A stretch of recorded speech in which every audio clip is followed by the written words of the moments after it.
Assalamualaikum warahmatullahi wabarakatuh. Hai akuntan muda, kembali lagi kita di acara podcast IAI Muda Komisariat Malang Raya bersama saya Muhammad Rafi selaku host pada episode kali ini. Bagaimana kabar teman-teman semuanya? Semoga selalu dalam keadaan sehat dan penuh semangat ya. Pada episode kali ini kita akan membahas topik yang sudah menjadi perbincangan sejak pertengahan tahun 2024 hingga saat ini, khususnya untuk teman-teman yang tertarik di bidang perpajakan ya. Nah, kali ini kita akan berbincang mengenai Cortex, sebuah sistem administrasi perpajakan yang baru saja di-launching pada tanggal 1 Januari 2025 dan membawa perubahan dalam sistem perpajakan di Indonesia. Tentunya, saya tidak sendirian dalam membahas topik kali ini. Kita akan ditemani oleh narasumber yang luar biasa, seorang ahli di bidang perpajakan dengan pengalamannya sangat luas. Izinkan saya memperkenalkan beliau, Bapak Garfield Posuma, SE, SH, MH, MM, BKP. Selamat datang di podcast IAI Muda Komisariat Malang Raya, Pak Garfield. Terima kasih undangannya Mas Raffi. Ya, Pak. Jadi kalau sekarang ini kesibukannya apa, Pak? Saya selain konsultan pajak, saya juga sebagai dosen tidak tetap ataupun dosen luar biasa di beberapa universitas negeri seperti di Brawijaya dan juga di Universitas Jember dan beberapa universitas yang lain. Nah, tuh, di tengah-tengah kesibukan dari Pak Garfield ini, Pak Garfield masih berkenan gitu ya, Pak. Kami dari panitia itu sangat-sangat bersyukur gitu, merasa terhormat karena Pak Garfield sudah mau hadir menjadi pembicara pada podcast kali ini, Pak. Saya senang sekali diundang sama teman-teman IAI Muda. Eh, Semoga ini bisa berkelanjutan ya. Ya, Jadi amin, jangan Pak, hanya di bisa. sini kita bisa membuat podcast dengan topik yang lain lagi. Ya, amin, semoga bisa ya. Nah, mungkin langsung saja masuk gitu Pak, ke topik pembahasan utama kita yaitu Cortex. Nah, tapi kalau dari sisi Pak Garfield selaku konsultan pajak, eh, Cortex ini bagaimana Pak Garfield itu memberikan pemahaman khususnya ke orang awam mungkin ya Pak. Cortex itu sebenarnya apa sih gitu?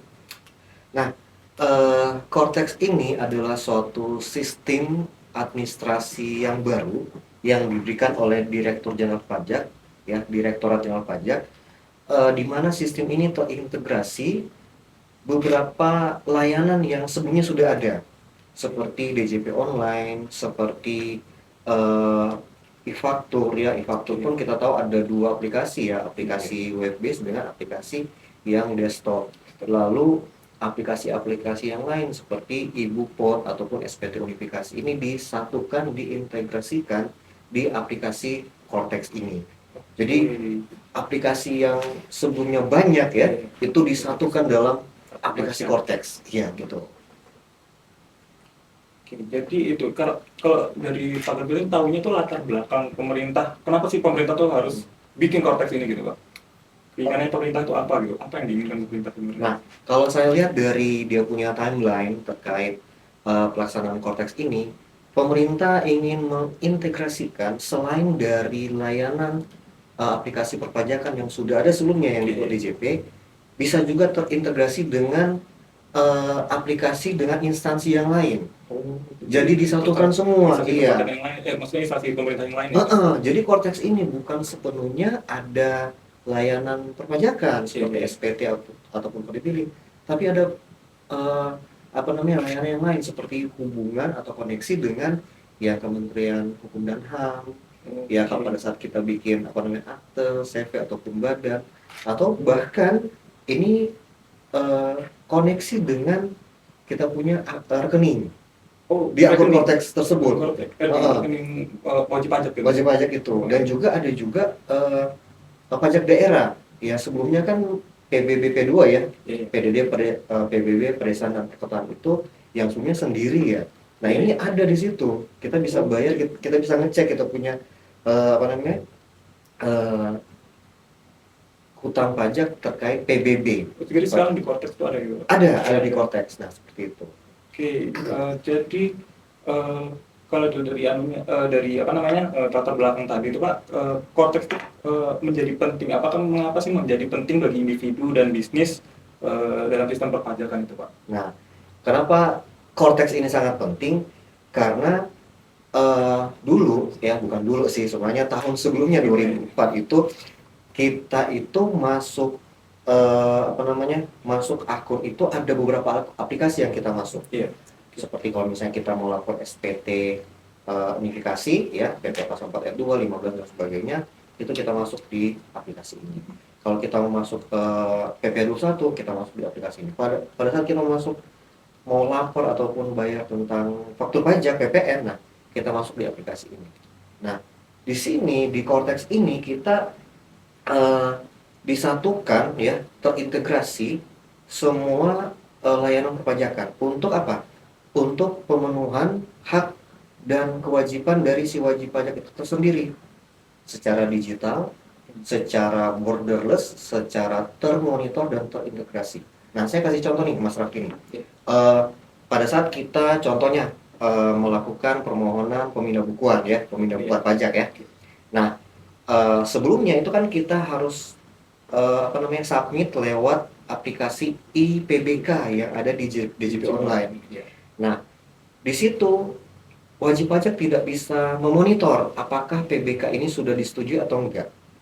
Dulu, nah kita yang harus aktif ya, harus aktif untuk mencari tahu ini PBK sudah disetujui atau enggak, biar kita melakukan pembetulan ataupun hal yang lain. Nah, di Cortex ini, pada saat kita pengajuan di Cortex ini, di situ kita bisa memonitor surat yang kita kirimkan ke Cortex. Iya, sudah disetujui atau enggak. Nah itu.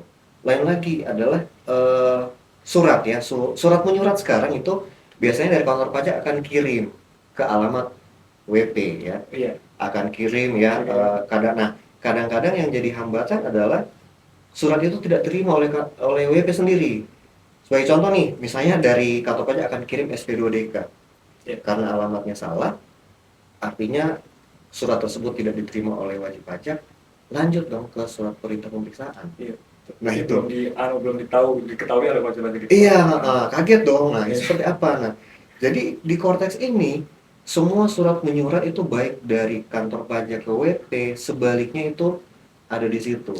Dan kita bisa monitor apakah surat ini sudah disetujui atau belum. Dan yang fitur yang bagus di situ adalah di surat itu ada semacam skala prioritas. Bagaimana semua? Skala prioritas? Nah, jadi misalnya nih, kalau kita dapat surat tagihan pajak, itu skala akan ada notif di situ adalah itu high priority. Oh. Artinya itu harus segera diselesaikan. Jadi wajib pajak tahu gitu mana. Iya, nah gitu. betul. Itu harus segera diselesaikan. Jadi itu ada mungkin kayak warna ini ada high priority nih, harus segera diselesaikan. Nah itu. Jadi itu fitur-fitur yang ada di Cortex ya. Seperti itu. Ya. Nah, jadi kalau pengalaman Pak Gavril selaku konsultan pajak nih, Pak Gavril kan udah merasakan bagaimana sistem DJP yang sebelumnya dan sekarang udah terapkan Cortex itu. Nah, apa kalau dari sudut pandang konsultan pajak itu bagaimana perbedaan dari kedua sistem ini, Pak? Oke, ini menarik ya. Ini agak panjang nih saya jelaskan. Yeah. Jadi di aplikasi yang awal, yang aplikasi yang lama itu, kita itu mengakses aplikasi itu menggunakan akun dari wajib pajak badan tersebut, entah PT, CV, yayasan dan sebagainya. Ya, kita diberikan password ya. Nah, di Cortex ini sedikit berbeda. Jadi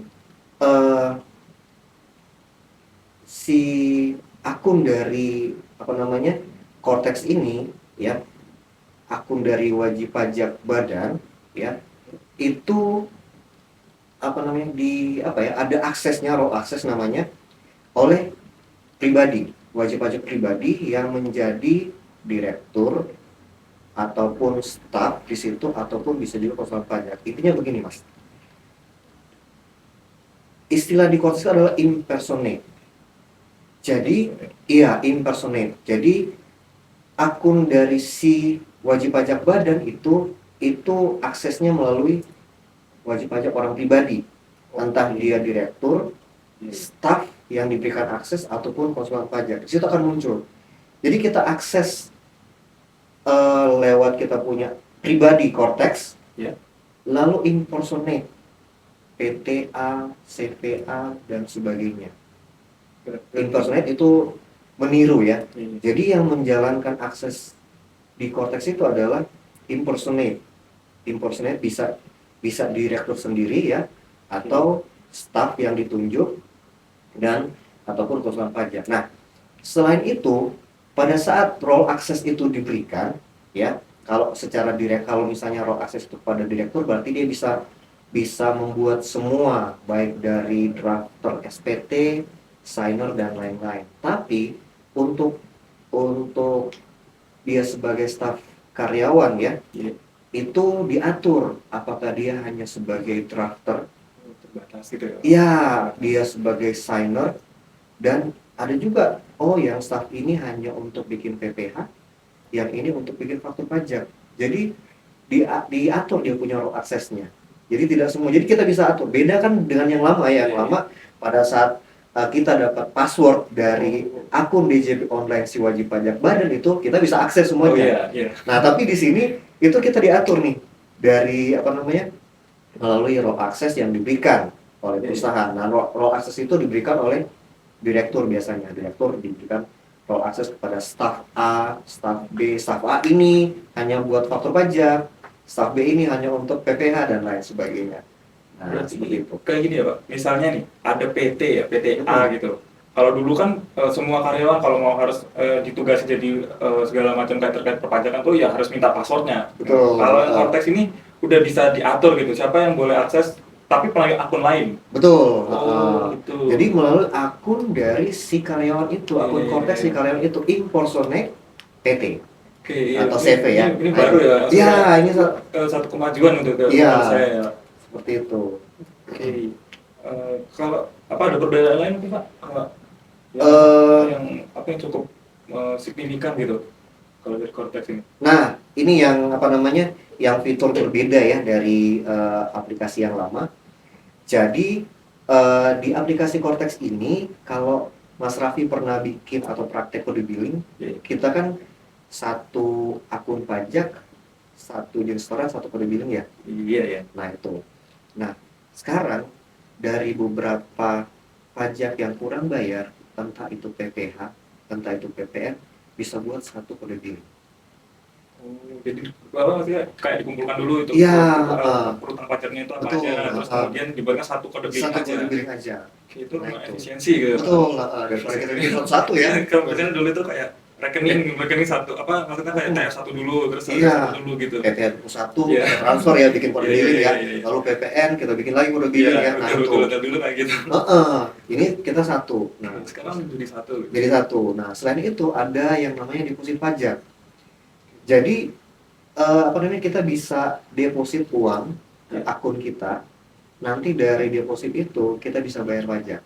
Oh, Misalnya kita top up 1 juta iya. nih, kita bayar bulan ini PPh 21 sekian, terus PPh yang lain sekian, dikurangi dari deposit pajak itu. Ada fitur kayak gitu sekarang ya, Pak? Iya, itu bagus kan? Oh, iya, loh. Jadi maksudnya kita bisa atur, kita punya cash flow ya. Kita ini seperti kita masih ada, misalnya bulan ini kita bayar total pajak terutama 200. Kita masih ada sisa 800 nih. Iya, iya. Bulan depan kita masih bisa ambil dari deposit itu. Nah, itu. Dan ada lagi Mas nih. Pada saat kita buat SPT ya, ini yang fitur yang bagus juga. Pada saat kita buat SPT, kurang bayarnya sudah otomatis buat kode billing. Pada saat kita bayar kode billing itu, SPT itu otomatis terlapor.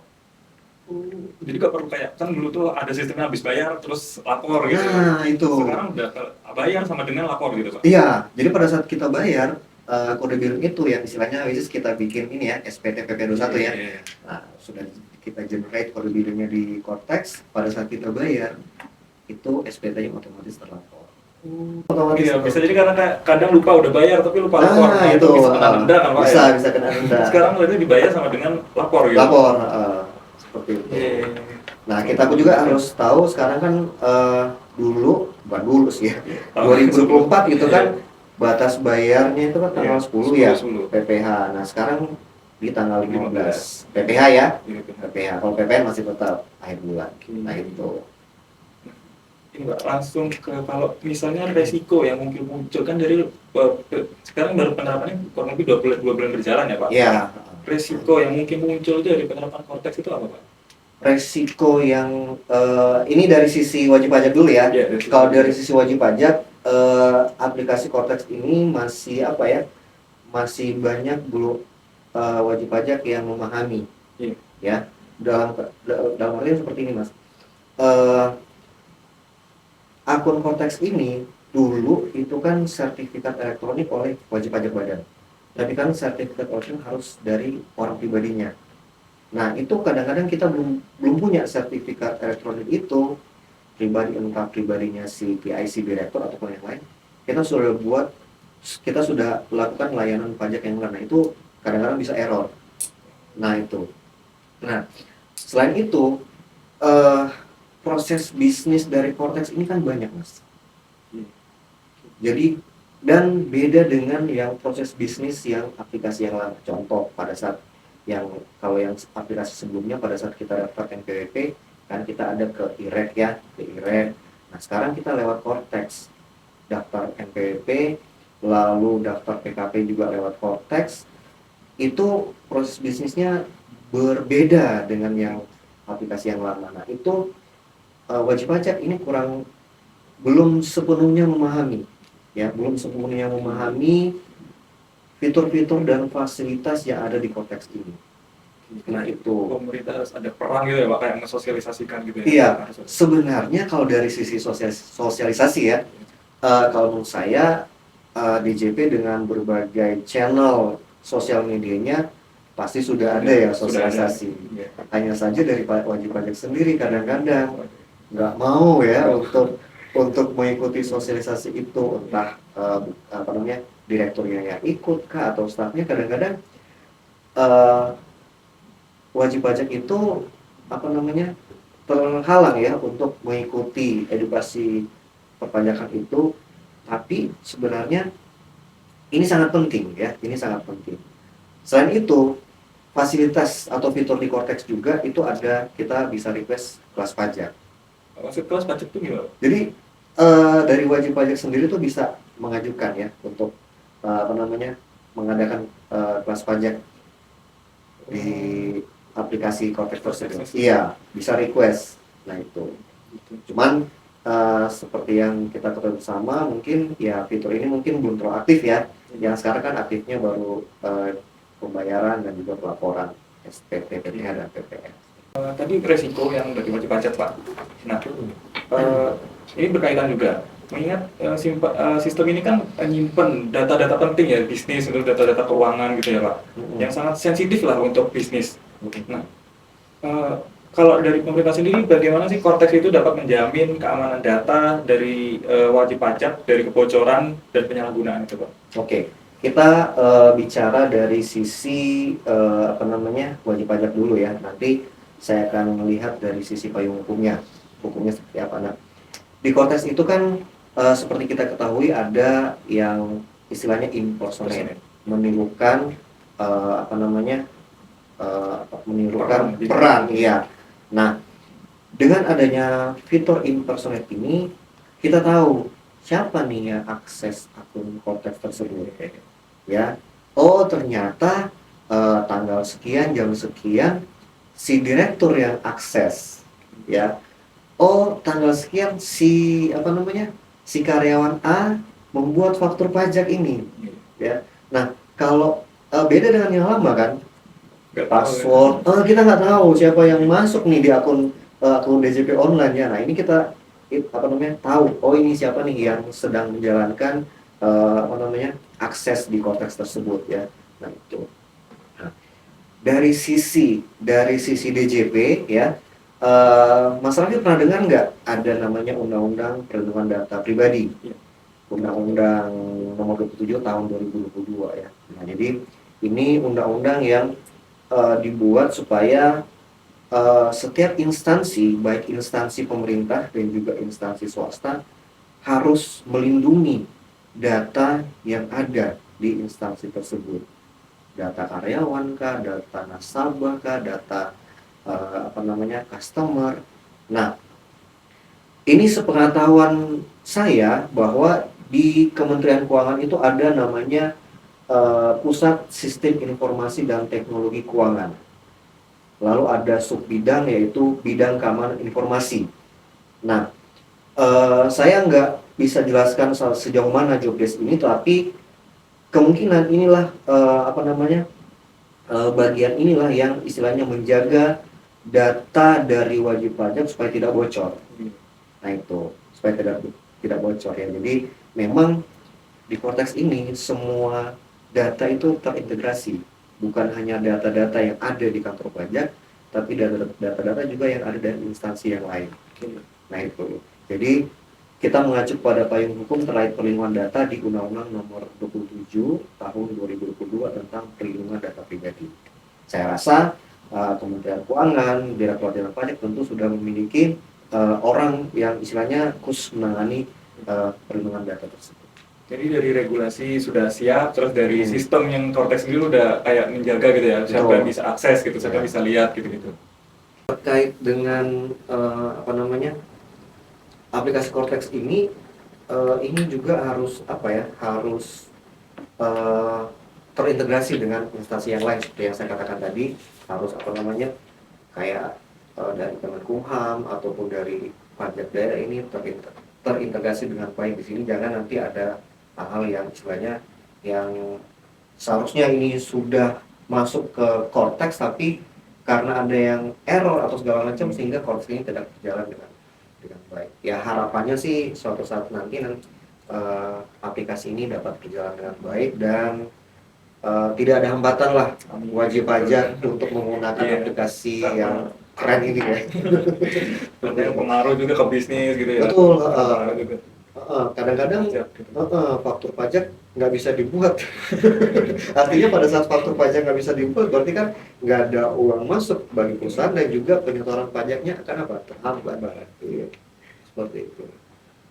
Luar biasa sekali pembahasan dari diskusi kita hari ini. Jadi kita lebih tahu ya, memahami bagaimana Cortex itu sebenarnya dapat mengaruhi sistem perpajakan di Indonesia. Tadi dari manfaat sudah ada, tantangan hingga harapan di masa depan itu. Oke, terima kasih kepada Pak Garfil yang telah berbagi wawasan dan pengalamannya di podcast kali ini. Semoga ilmu yang telah dibagikan bisa bermanfaat bagi kita dan para penonton. Untuk teman-teman yang ingin terus mendapatkan wawasan menarik seputar akuntansi dan perpajakan, jangan lupa untuk mengikuti podcast kami di kanal YouTube IAI Muda Komisariat Malang Raya, serta di platform lainnya. Jika ada pertanyaan, saran, atau ide topik yang ingin dibahas, kalian bisa menghubungi kami melalui Instagram atau email di iaimuda.kommalang@gmail.com. Sampai jumpa di episode berikutnya. Tetap semangat, belajar, dan terus berkembang dalam dunia akuntansi dan perpajakan. Saya Muhammad Rafi, pamit undur diri. Wassalamualaikum warahmatullahi wabarakatuh.